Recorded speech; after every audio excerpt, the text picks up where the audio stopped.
Le mythique groupe breton de folk rock Trian est en deuil ce vendredi 16 décembre 2022 après la mort de Jean-Paul Corbineau, à l'âge de 74 ans.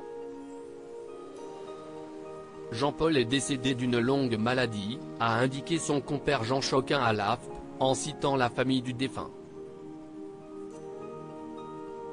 On est sous le choc avec Jean-Louis, le troisième membre du groupe, note de la rédaction.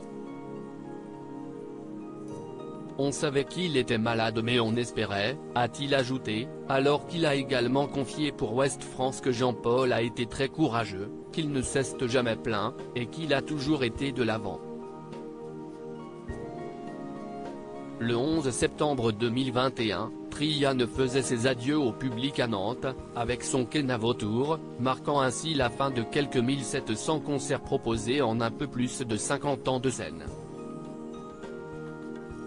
Une longévité exceptionnelle de la part de ces trois hommes qui ont largement contribué à populariser la musique bretonne avec des tubes comme La Jument de Michao ou Dans les prisons de Nantes.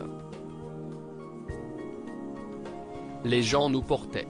Ils étaient à la fois heureux et malheureux de nous voir partir et nous on était à la fois heureux et malheureux de leur dire au revoir, déclarait Jean-Paul Corbineau à l'époque, alors qu'il était déjà malade. Plus de 3 millions d'albums vendus pour rappel, Trian possède à son actif plus de 3 millions d'albums vendus, des concerts au Zénith, à Bercy, et même au Stade de France, ainsi que dans de nombreux pays étrangers.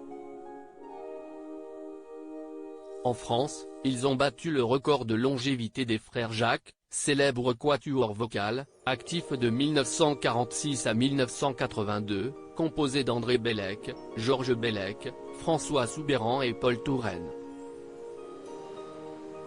La première prestation du trio avait eu lieu en décembre 1970 près de Carnac, Morbihan, devant une poignée d'amis.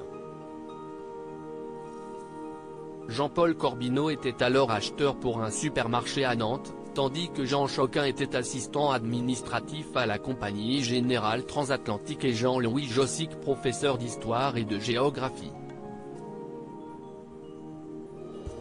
Depuis, ils ont donc marqué l'histoire de la musique bretonne à vie.